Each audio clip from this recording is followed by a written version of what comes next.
So 15 is going to be the most difficult out of all of the equation of a line problems. This one says a lot. It says, given that segment below, MN, with those endpoints, they tell them to you, what is the equation of a line that does two things, that passes through this point P, passes through 6, 1, and is perpendicular to that given line here, okay? So we need to be perpendicular, so we need slopes that are opposite reciprocals, and, right, our slope needs to be this thing, and it's got to go through that point. It's got to have, our line needs to have that x and that y value, because points are an x and a y. So first thing we need to do is find out the slope that's perpendicular to that red line. Find out the slope that's going to make 90-degree angle. And then we can kind of figure out, well, where will it cross the y-axis in order to pass through that point. And we'll do that later. So let's just do things at a time.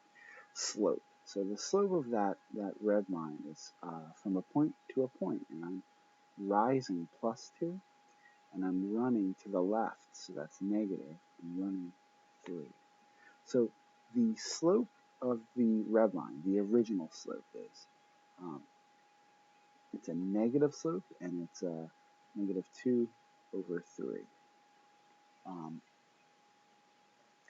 That negative can go either way. Instead of going up 2, we could have went down 2 and to the right 3. So that's where I'm getting that -2 over 3.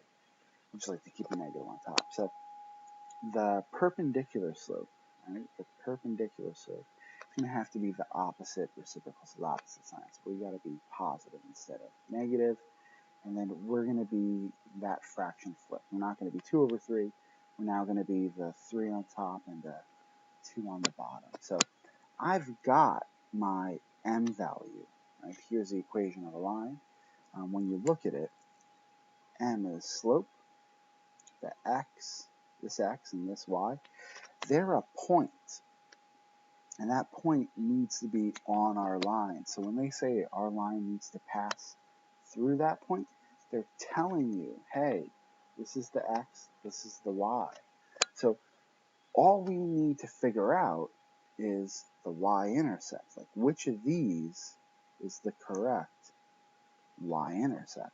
So using that equation, we know the y, we know the m, we know the x.